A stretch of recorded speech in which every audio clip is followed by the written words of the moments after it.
we have a Powergrid InvIT coming up, and I'll let you know. I'll put the salient points in first. So what we've got is a infrastructure, project set of cash flows that's bundled into something called an InvIT. Now this is a trust. It's like a real estate investment trust, except it's a infrastructure investment trust. The idea here is this. People build projects like a transmission line, a road, or whatever it is, and typically that road is now, or that transmission line is now leased out to finance, a power company and a power receiving company. So essentially there's a contract that says, well, you know what, as long as this transmission line is operating, you're going to get money for having built this cash flow. Apologies for the noise in the background, that's going to be my kids. But we have an interesting set of projects. So we already got two InvITs. One is a road InvIT called IRB Infra, and one is IndiGrid, which is electrical transmission line set of projects. What happens typically is this electrical line sort of projects, you got to a power generator and state electricity board, and there's a central commission for electricity. There are a bunch of people who kind of come together and say, listen, these people have built the transmission lines, the physical infrastructure, and they're going to maintain it. And for this, we're going to pay them a certain amount for say 30, 35 years. It's called a build, own, operate, and maintain, BOOM or BOOM model. In this, they get paid a certain fixed amount for 30 odd years, during which time those cash flows will help pay for, of course, the fixed cost, the borrowings that the company had to do in order to build it. And over time, they'll make a profit or an internal rate of return. Earlier, it used to be something like 15, 16%. Now, Sterlite, which is the owner of IndiGrid, or the promoter of IndiGrid, sponsor of IndiGrid, InvIT, they invested their money, they borrowed money in those companies, built these transmission lines, then put that together into an InvIT. What does the InvIT do? Is it takes over these projects, and then those projects become subsidiaries of the InvIT, and then the cash flows that the InvIT receives, each of these projects receive, there's some maintenance costs and all that, they defray all that, and then they give all the remaining cash flows back to the InvIT. The InvIT will then take these cash flows and then distribute them to the unit holders. That's the IPO right now we're having. Powergrid is a sponsor. Powergrid has, in this case, I think 5 lines. I'll let Krishna take us through some of those. But I just want to talk about the idea, is that you've got the InvIT now that owns these projects, at least in this case 74%, but in some cases 100%, in IndiGrid and so on. The idea being that since they own the special purpose vehicle, there's one company created per project. Now Powergrid is going to transfer the ownership of that those projects onto the InvIT. The InvIT is going for an IPO. The InvIT is going to collect 7,000 crores, 7,300. What is going to happen by that is that money will go to Powergrid as part of debt repayment and a couple of other, and of equity itself. And Powergrid will retain 15% holding. So 7,300 is by the public and 15% is held by Powergrid. So overall market cap of this company, of this IndiGrid, of this new Powergrid InvIT is 9,100. Now, I'll let Krishna take over from here because he can probably explain some of the nuances as well. Sure. Thanks, Deepak. Yes. Am I audible? Yes, you are. Okay, great. So firstly, we'll just have a look at what are the features of this Powergrid IPO, and what are the long-term prospects of it, and one should even subscribe for this, or how lucrative it is in the current environment. So we had given a subscribe for Powergrid IPO as for our recommendation. Here are the factors we considered. One is the current AUM is close to around 10,384 crores, but they have a pipeline of around 22,000 crores. From their parent, which they will eventually acquire over a period of next 5 to 10 years. The good thing here is that it's a boom model. Basically means build, own, operate, and maintain. So they get to own their asset. Unlike the boot model where IRB infrastructure works, where they build, own, operate, and eventually has to transfer. So it's like saying that after 20-25 years, the asset is not with you. You have to transfer it back to the government, which is in the case in Grid InvIT. And the average TSA, which is transmission service agreement, is 32 years. So that's fairly long period of time, which gives us a visibility of strong cash flows. And the good thing here is that there is no development risk. All the initial 5 SPVs are fully functional. And as per the SEBI law also, InvITs has to invest at least 90% of their funds in a revenue generating assets. They can't just take the money, they can't just raise the funds and invest in an under construction projects. They have to at least 90% of the funds has to go to revenue generating and fully operational assets. And the good thing is that the counterparty risk has been mitigated because of central transmission utility, which is nothing but again the subsidiary of Powergrid.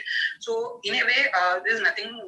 For example, there are 10 transmission companies, and one of them failed to service their debt, or one of them failed to give the money back to the power generator, or failed to return the money back to the transmission lines.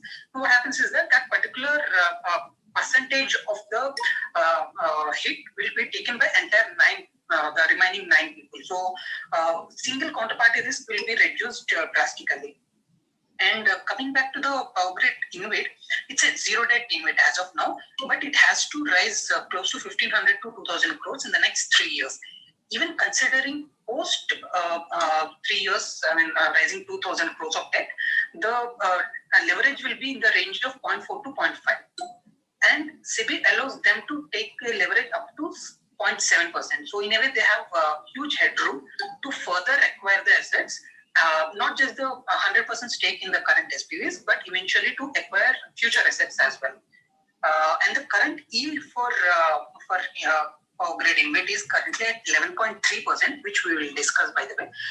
In a way, this is lucrative as well. Considering all these features, we had given a subscribe for Integrate. That is the first point. The second point is 11.3% yield looks very, very lucrative, but here is a catch. As I said, in future, within next 3 years, they have to raise a debt of 1,500 crores to 2,000 crores. Now that once they raise debt, they have to pay interest costs. So the cash flow remains the same, but the interest burden increases. So if you just take out the finance cost from the cash flow, the yield falls to 10.2%.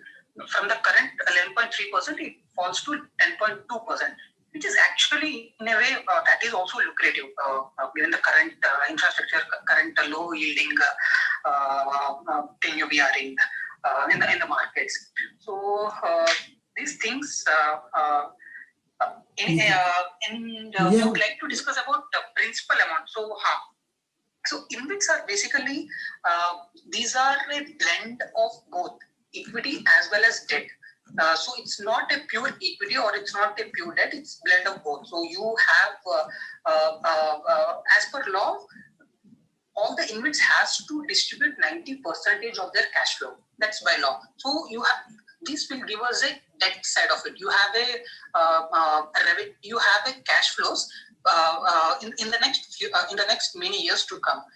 And on top of it, these InvITs grow by acquiring future assets from its sponsor or from wherever it is. So here you get the equity upside of it.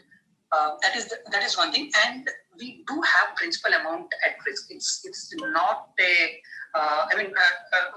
let's not just consider this as a debt instrument and say that every year I get 10%, 11%, and at the end of 5-10 years I get my principal back. No. The reason being, just for an example, IRB infrastructure, as you can see, since listing, it's in the downward journey. It's just going south and south. The reason being, one single project which contributes to almost 40% of their EBITDA is going out. They work under good model, so they have to transfer it. The concession period is going to end in next 1 year, and they have to transfer that particular asset. So what happens is that your overall AUM comes down, your overall cash inflow comes down, which will directly impact your principal investment. So just for the argument's sake, even though it is that kind of instrument, it's a hybrid and there is a huge equity portion involved in it. The management risk, the operational risk, the market risk, the development risk. So many things are many risks. Just like how normal equity of any company functions, the InvITs are also have many risks to be dealt with. Cool. So, Deepak, anything else? Yeah, no, I think you've said it all. I think one of the things I'll just clarify here is this is not a recommendation from us to anybody else. It's just an analysis we've done. So think of this Twitter Spaces thing as just an educational thing. We know that the IPO is on right now, but we thought we'll field some questions that people might have had, or maybe opinions that people may have on the IPO. And how it works. So the interesting thing about this is like a quasi debt product. It combines cash flows of 5 different projects, and brings them together. The management has said they'll make a cash flow at the InvIT level. Now the InvIT level is one level higher, right? Because it owns the SPVs. Now this 2,000 crores that they need to raise as debt tomorrow, and not today. They're going to raise money from the IPO itself, the 7,000 crores. Consider that as like, the base, this is what you pay for the units. Now the InvIT is a separate entity. It can go and borrow more from the market. It will borrow more to the order of about 2,000 crores in order to buy the remaining portion of these transmission projects, where they can currently only acquire 74%. There's a lock-in period. When they start the project, they're supposed to own at least 26% for a certain period of time. Those lock-ins expire in the next 3 years. So as they expire, the InvIT will borrow money. They'll go to the money, like Grid is doing NCD right now. The Powergrid InvIT will also do something of that sort. Maybe not in NCD, but it may be something else. But it will borrow money and use that to buy the remaining 26% of each of the SPVs. Each SPV is a different transmission line. There's a high voltage DC line. There's a couple of lines. You can see the DRHP. The cash flows themselves fall because over time, what happens is they get a fixed fee up over the course of the project. The distributable cash flows will fall. So what is 11% today will fall to roughly, I think about 7 or 8% sometime. 10.2%. Yeah, it will fall to 10.2% in the next 3 years. 3 years, and then it will fall further down by 2030 to 5.1%. No, the IRR overall is 5.1, right? So it will fall to something like 500 or 600 crores out of 9,000. So that's about 9,695. So yeah, 6%. So a little bit less than 6%. So the way you can enhance that is by for them to take on even more debt and buy even more projects. So they can take on more debt, buy another project. That project will add cash flow. They'll borrow at 8.5. The yield on the project will be 10. So the differential 1.5 comes to unit holders and thus enhances here. What looks like 11% today may actually be lower if they don't do anything like acquire other assets and all that. Your IRR over the course of this thing is like 5.1%. It's almost like telling you that, listen, we'll pay, you give me 100 rupees, I'll pay you 10 rupees today.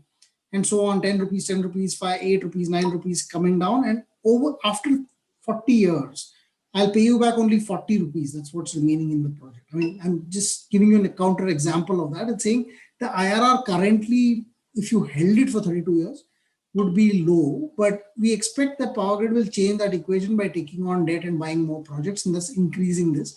We've seen Sterlite do this with IndiGrid, and Powergrid, of course, has many more projects, one of the largest in the country. So, okay, I'm going to open this up to questions. We'll take a few questions, not too many. I don't want to flood this thing. So, if anybody wishes to speak, just hit a request, and I will add you on to the request queue. So, I think I figured this out. Hey, Deepak, hi. Hi. Before you open it up, I have a question. Yes. Are we going to see more of these? And will REITs and invitees be the replacement for debt?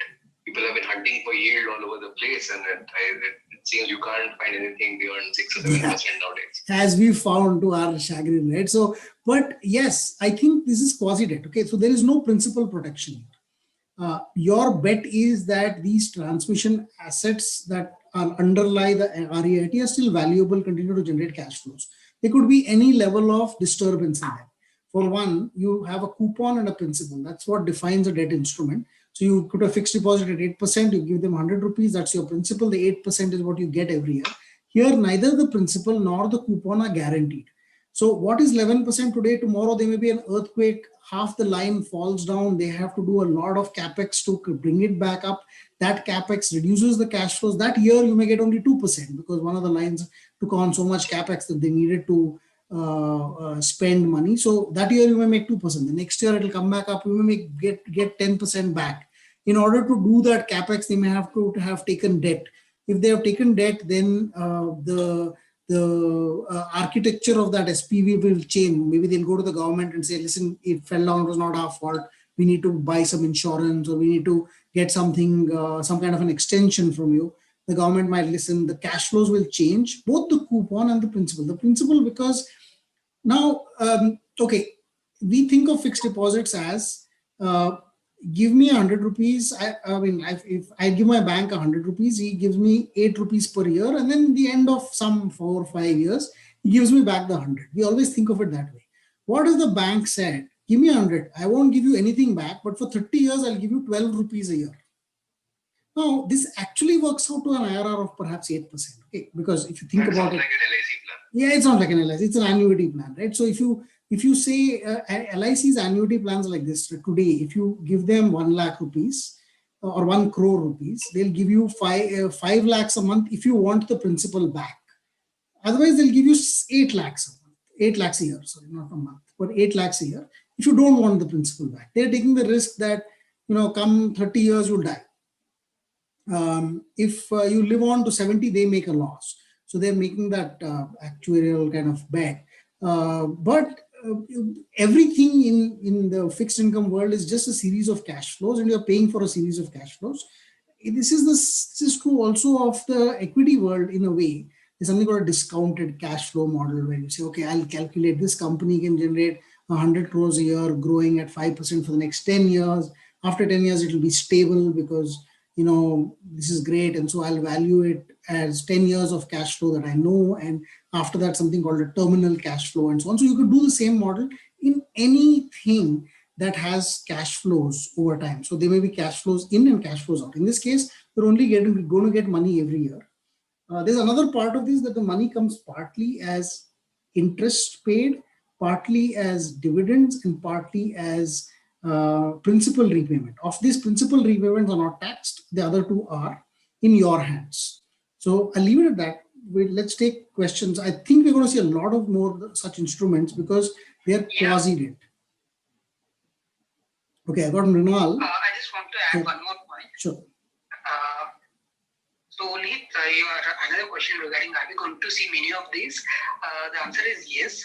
So, Anil Ambani Group, Reliance has filed a DRHP way back in 2017, and we are going to see Tata Power InvIT as well, and Jio Fiber, Mukesh Ambani Jio Fiber. They have an InvIT called Digital Fiber Infrastructure Trust. In which the Abu Dhabi investment has invested. In future, we are going to see that as well coming up with an IPO. So yes, many good names from Tata's and Ambani's are going in the pipeline as well. Perfect. Okay, I got Mrinal on. Mrinal, you can speak if you can, if you're able to hear this. Yeah, hi Deepak, hi everyone. So basically my question was in respect of, first question was in respect of this dividend distribution thing only. So if I understand, dividend is free, is tax free, right, in this particular product? Any assumption or something, what would be the percentage of dividend in this particular distribution? Okay, so they have given so the idea is this, okay, so each of the SPVs currently has debt. They have borrowed money and they have borrowed from Powergrid itself. Powergrid, of course, has borrowed in the market. Powergrid has, Powergrid has given each of these SPVs a loan. So the REIT will take over the loan, and instead of paying Powergrid interest, these SPVs will pay the REIT, the InvIT, an interest. So apart from the interest, it will pay back principal, it will pay back, and once after it has paid back all of this stuff, it makes a profit. Post tax, it pays a dividend. So I don't know whether the dividends are tax free per se. Isn't that, I think, dependent on the nature of the company, if they have taken that Companies Act provision, which was allowed 2 years ago or not. I'm not sure whether dividends from invitees are tax free. Only one company has taken that. Out of only one company which contributes 40% has taken that provision. So 60% of the dividends you're going to receive are taxed. Okay. And there is, as compared to InvITs, there is, as compared to REITs rather, there is something called escalation clause and releasing spreads they usually get. So they get a pop-up in their NDCF and these cash flows, right? Whereas, is there something also built in these particular side of InvITs? There isn't. Actually, that cash flow, distributable cash flow seem to be coming down. You see the valuation report in the DRHP. It shows the NDCF falling approximately by another 30 years. The NDCF distributable cash flows of each project will fall by about 50%. That means whatever they get now, they'll get only half of that in 20 years. Perhaps part of this is because more early parts of the cash flow are interest and principal repayments, but later parts are dividends. So that SPV will pay after tax, I suppose. So that taxation will reduce it. But there's also the fact that I think their costs will also increase a little bit over time, and there is maintenance capex that comes in every once in a while. That also affects, but I'm not sure. What is the other part of the question? I don't know if I can answer that. So I was just figuring out the way the REIT project their cash flow has been increasing. That's not the case with InvIT. No. That's absolutely opposite, right? In this case, it's not. It could be in another case. REIT is a simple, you are renting a place. Your landlord will ask you for an increase in rent. So what these guys do is they hook up the increase of rent for a period of say 5 years and say it's 5%. Then the REIT says after 5% we'll renegotiate the contract as per current rental agreement. So for instance, Embassy REIT has some 7 or 8 year contracts created in 2013 with certain parties where they gave them a low rent. So when it comes up for renegotiation, they will charge a higher rent and an increment on that higher rent. So it will be 5% a year with say 150 rupees a square foot, where they might have started off with only 50 rupees a square foot. So this concept in this particular invitee is not there. There's fixed cash flows apparently. The cash flows allow them to offset their fixed cost faster, but over time the distribution of the cash flows comes down. So that's what this is. Okay, should I just invite? Thanks, Mula. I'll just invite FinWise onto this. Okay, Fin. This must be handled, but I don't know who's speaking your name, but you go ahead. Hi, yes, you are. Hello. Hi, Deepak and everyone. I am a CM subscriber, premium subscriber, so it's been really useful. My question to you would be that how do you see the long-term interest rates behaving, say, in the next 10 years? And considering if the interest rates are on a downward trajectory, then this would be much more beneficial to subscribe to this NVIT, right? So what is your view on the interest rates, say a longish 10-year time frame? I know it's a bit difficult to answer, but just wanted to know what you do. Okay, so my view is, see, this is also a decreasing um, cash flow product, right? So it's a return will start coming down over the years if you assume the current price of 100 rupees. I believe in India also interest rates should go down in the longer term. A lot of reasons why I feel that will happen is, for one, we have been, at a very relatively high interest rate level compared to the rest of the world for the longest time. That's because we've had inflation. Now inflation's gone down or reduced quite substantially. So I feel going forward also, with the efficiencies that are being built up in the system, and India is very, very inefficient. Any level of efficiency reduction, and I'll tell you, I mean, simple efficiency reduction is farm produce. Farmers can only sell in certain places. They get low prices. Those people hoard and then they sell to other places at higher prices. Very lots of inefficiency in that system. You change the laws, you change the rules. Everybody can.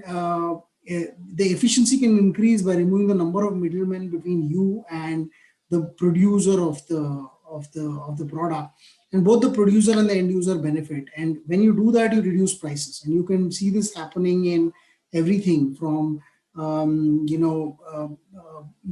from food to medicines to, I mean, I'm not saying food in general, because maybe it's possible that you live close to a wholesale market and you can get prices cheaper there, but the online prices of food tend to be, at least in some of the areas where I am, cheaper than the prices you're getting at the shop. You get lower costs at a lot of places. A lot of people have cut down the inefficiencies in the system substantially. Today you have 5 or 6 large logistics services. You have, so prices. If prices come down, there's no reason to keep interest rates high. If prices are lowering readily and substantially on their own, there is no need to keep interest rates high. We are a young economy and people are borrowing more than there are people who are living off their savings. And it is imperative that India allows, the rates of borrowing to come down so that small businesses can thrive. Today, small businesses are borrowing at 16-17%. The top corporates are borrowing at 5 or 6, 7%. That difference is very stark. So you got to bring it down. So I believe longer term rates will come down, simply because India will grow, India will get more productive, and things. So given that, this may not help you a lot, because even the interest rate on this product itself will come down. So over time, you may get, if the interest rates fall by 2%, the yield on this product will also fall by 2%, current yield. So it may not definitely benefit you. But then, I mean, that's my thought process. Everything can change. COVID came and changed everything. Tomorrow, you don't know what will come. Correct. And that's helpful. And my second question is on the capital allocation. Considering this is a PSU-backed InvIT, what is the risk that tomorrow they do pick up some very subpar projects, and the cash flows beyond 2023-24 are really subpar, and they do not really it's keeping this a very bad product. So how do you see the capital allocation policy considering the InvIT structure? Is it possible that this go up there and make it a very subpar product? I would be surprised if that happens, to be honest.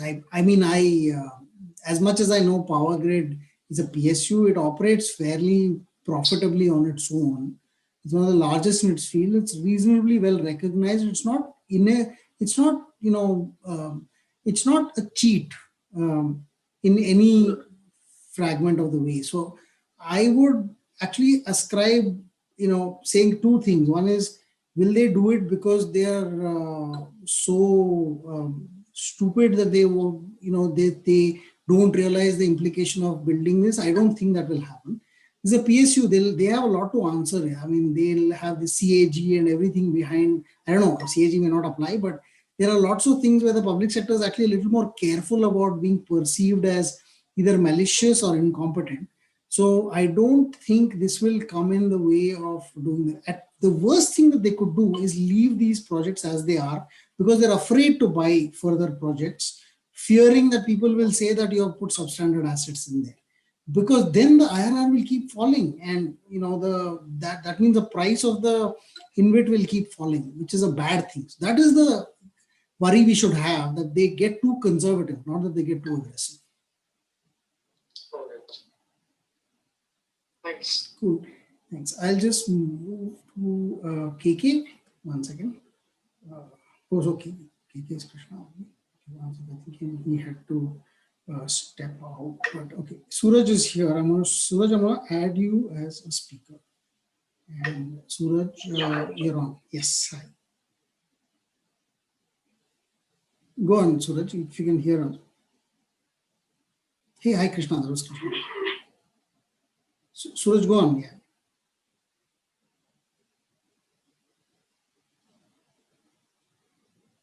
Okay, I'm going to add Vishav Bajaj. Vishav, you're on as well. And just, when Suraj is back. Yeah, can I go ahead? Oh, Suraj, yes, go ahead. Go ahead. I couldn't hear you. So just I was checking that in terms of book value and yield, how does this Powergrid input compare to the integrated one in terms of the book value and the current yield? Because it's in about 125 right now, right? So about 10%. So similar thing, or how does it look? As far as I know, and I haven't done the calculation, but Krishna, probably you have more this thing on this. We had about 10%, right? On even on IndiGrid. Yeah, so IndiGrid right now it's at 9.8%. So from last quarter, they increased the DPU from 3 rupees to 3.1 rupee. Yeah. So expected yearly DPU is 12.4 rupee. And now at 125, we are looking at a yield of 9.8%, 9.9%. Mm-hmm. Yeah, there's also, I think, one more thing. Sorry, please go on. No, because they're doing an NCD issue. They're going to use that money for something, and most likely going to be like buying out some of the other projects and reducing some of the, or maybe replacing some of the debt. Because some of the debt they'll get at a very low price, 5.26 and all that stuff. So the distributable cash flows will change going forward. We just don't know how much, because let's see what they do and what kind of projects they buy and so on.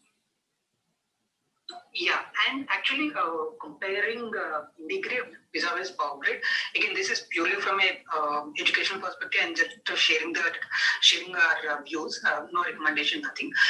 IndiGrid has a relatively better future cash flow projection and aggressive pipeline also. So currently they have 18,000 crores AUM and they are targeting 30,000 crore AUM within just 1.5 to 2 years. That eventually will have high cash flows, and they have to take debt, but that will be compensated by the increase in the AUM and cash flows which they are showing it. On the other side, Powergrid has a good yield as on date at 11.3%.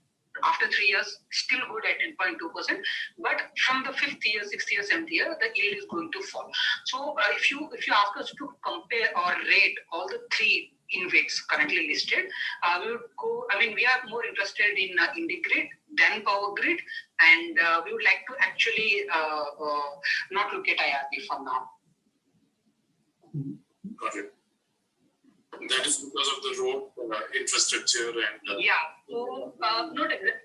So what happens is that in IRB InvIT, there one major SPO, that is Surat Dahisar project, that contributes 34% of EBITDA and 32% of revenue. That is going out of their concussion period. And it is not extendable also. That is the reason the cash flows and revenues are going to fall. And on top of that, they work under GOAT model. They don't work under GOAT model like IndiGrid or Powergrid. So that is one more reason. Great. One more thing on Powergrid.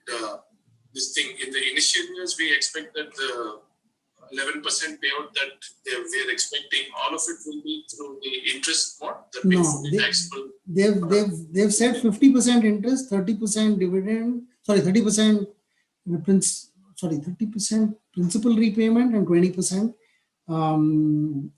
dividend. This has complications because part of that dividend will be tax-free, part of it will not be. But the dividend and interest, according to me, sorry, the interest itself is completely taxable as income.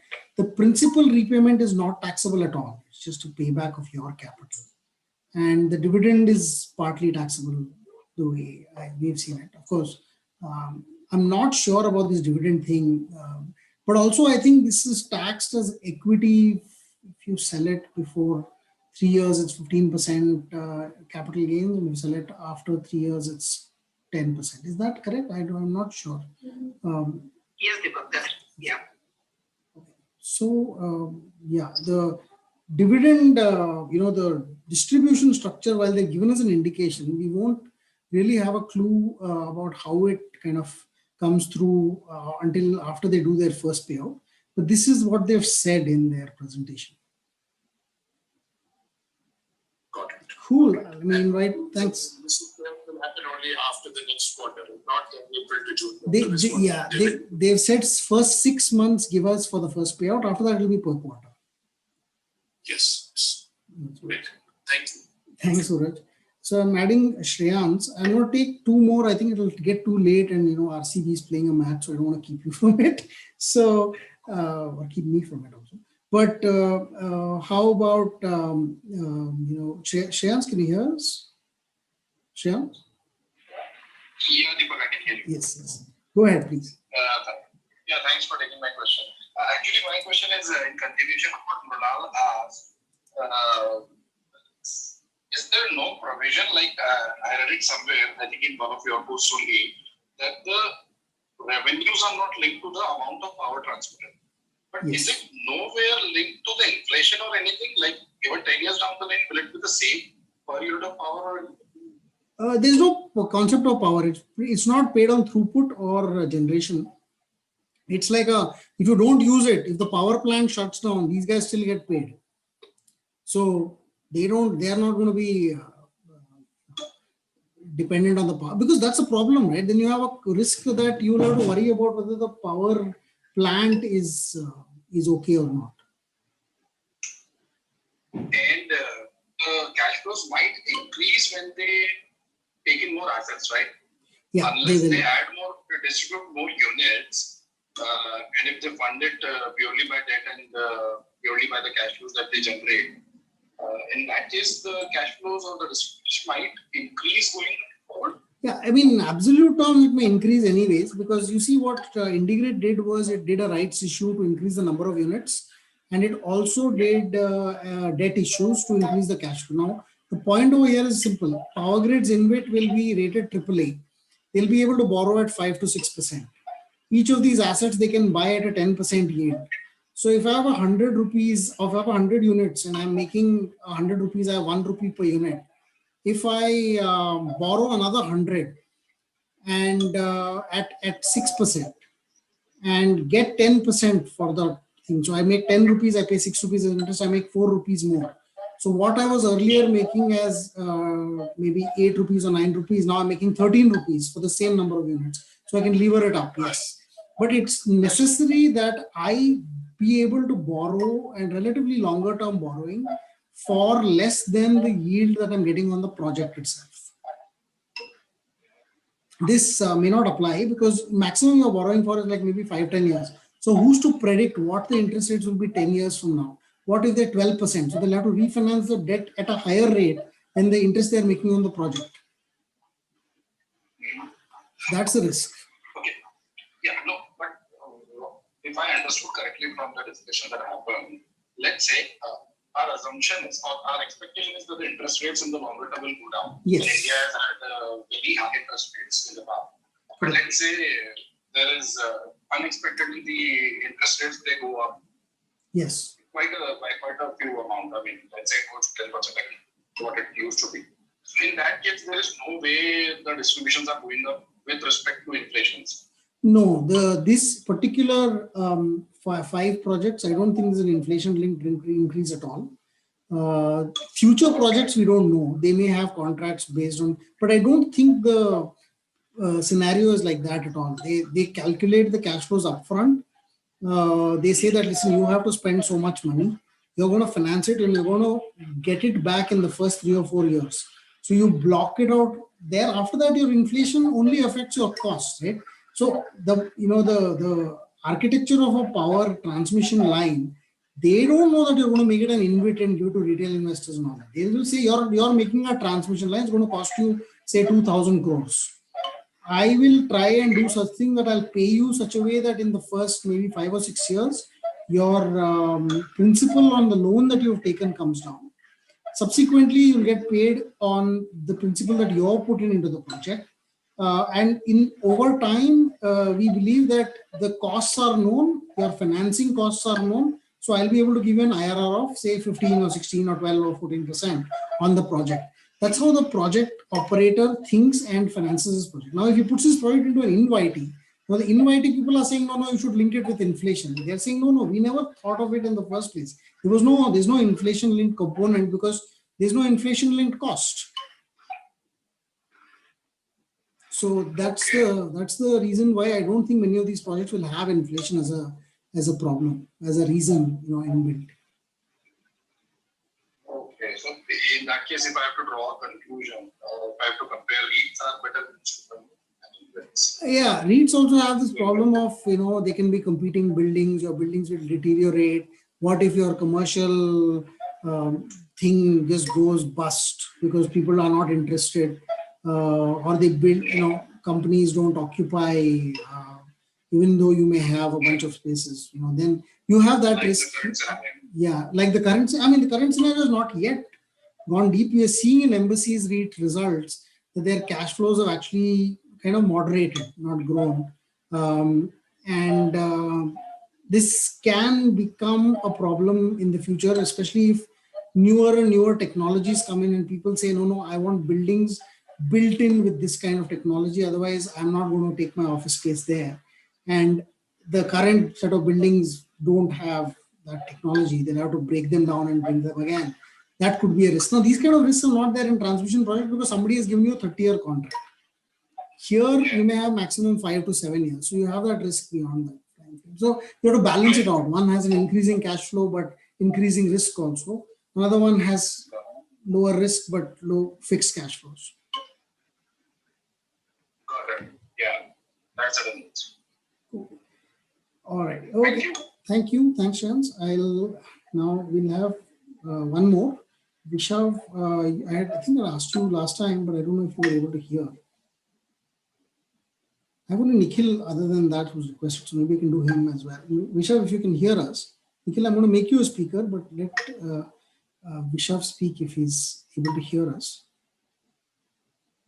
We can't hear you, Vishav, if you're speaking. All right, okay.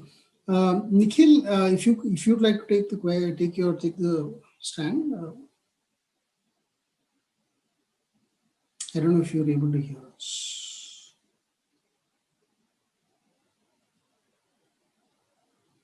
Okay, I think both may not be able to hear or perhaps like me a little. I mean, I was like this a couple of days back when we did the first thing. I didn't know how to, what was happening, which control to use. But let's anyway close this. I think this was a nice session. Thank you so much for spending so much time on this. I hope you'll be able to clear some of the questions or doubts here. What's interesting is such instruments are coming in. So as a market player, you have the ability to now do debt, equity, and quasi-debt somewhere halfway in middle and halfway out as well. Nikhil's back. Nikhil Banerjee. I don't know if Nikhil, can you speak? Are you there? Okay, no. I don't think, I think something may be off. So, so thank you so much for, hi Nikhil, yeah, sorry. I couldn't hear you. Sorry, it's the first time I'm the first time I'm using this Twitter with my earphones. My apologies. I have a quick question. Sure. In the case of Integrate, KKR being the primary sponsor, has a clear incentive to keep the IRR going by adding on more and more assets. Correct. But then KKR can't really sponsor any other InvIT after this. I mean, SEBI or RBI may not allow them to keep sponsoring other platforms. Correct. Does PGCIL hold the same incentive? I mean, what's stopping them from, after some time, starting up another InvIT platform and, driving that up? I mean, would they have incentive to continue keeping the IRR propped up for this particular InvIT? That's a good question. Though I would imagine that they would harm both InvIT. I mean, if they try to do another InvIT and not take the assets into this one, there can only be two reasons. One is the other asset is so expensive, this one will violate all sorts of debt parameters if it were to try and take debt to do it. And even then, they could do a rights issue and so on.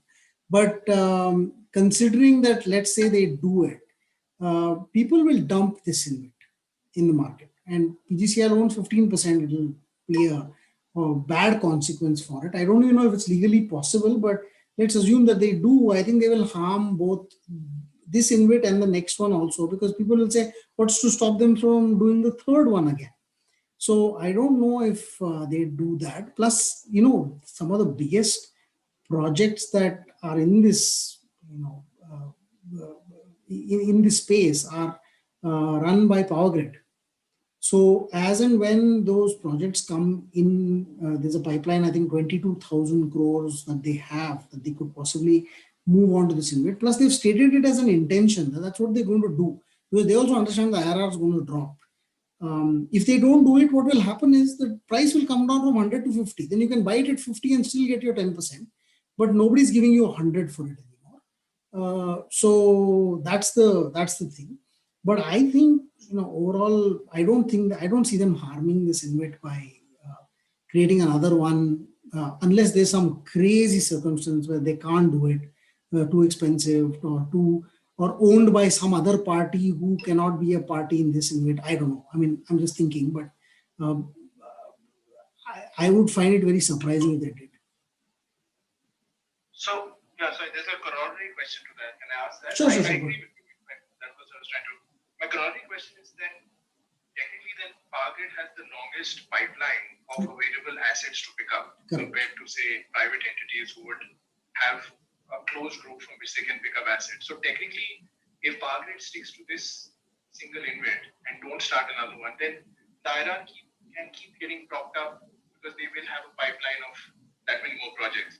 This is just the understanding I want to confirm. Yes. I mean, the point about this is also interest rates. Think about it. 3 years later, let's say interest rates drop even further, and your banks are giving you 3% on FDs. And now you might look at a Powergrid InvIT and say, listen, I'm happy if the InvIT gives me 5% to 6%. So what is right now looking at a 5.1% IRR looks horrible. At that time, it will look fantastic. So we don't know what the price at which they will acquire these assets, and that will be determined at interest rates at that time. So we may have that interest rate risk component of further assets getting added on at a potentially lower overall IRR compared to what we might have expected today. So if I expect 10% IRR today, I expect the next asset will also get added such that the eventual IRR becomes 10%. But what if the market doesn't takes all interest rates down, and then they're saying, listen, 10% is way too high, we can give it to you at 8. Now what happens by this is Powergrid earns more money, right? So essentially the project will be bought at a higher cost. So where there's an asset that generates 10 rupees and I wanted a 10% return, I would pay 100 rupees for it. If I want only an 8% return, then I'll pay 120 rupees for it. So I'll pay 20% more for the asset if my yield requirement is lower. So Powergrid can make more money if the yields drop. And why would they let that go? So that's the risk that we have here. Not necessarily that their pipeline isn't bad, but I think they will add more. They will want to, because they have huge amounts of debt. They have 100,000 plus crores, and I don't know, some crazy number there. So they will want to reduce that debt by palming off the cash flows of this project where they've done all the hard work. So now it's only just maintain and wait for money to come in. Might as well, take the money out and then use it for other projects instead of increasing debt. Noted. Thanks. I just want to add one last point. A good InvIT, just like any other bank or NBFC, has to diversify its assets. So it's not like, unfortunately, right now the InvITs of the RISE are at a very nascent stage, and most of it InvITs are targeted in a one certain segment like roads or transmission lines and all. But actually, eventually, we are going to see bits where it will have road assets and then ports and then transmission lines, everything under one roof. For example, Integrate is actually moving into wind generation as they are going to acquire a wind generation asset. So that is a kind of a diversifying it into some but risk now, as well. Yes. right, we don't have. But eventually, we are going to see well diversified InvITs in future. That is how it should be actually. Cool. Okay. Should we have only one more? Should we do one more or should we close? Well, okay, I think Kayur is dropped off. So thanks so much again. I know this was long, but we hope this was fun. This was actually live streamed on YouTube. I'm going to send the link in a bit. I hope the volumes there has come. So thanks again for all your inputs to everyone. Suraj, Shreyans, Nikhil, and all the other speakers as well, and Krishna and Vashisht and Nihit from the Capital Mind team as well. Krishna wrote the article on this at capitalmind.in. Thanks all for coming in. We'll do more of these spaces. We're experimenting with the space of spaces. So hope you had fun. Have a good evening and a good weekend. Cheers. I'll end the room now. Thank you. Thank you. Thank you. Thanks, everyone. Cool. Here goes.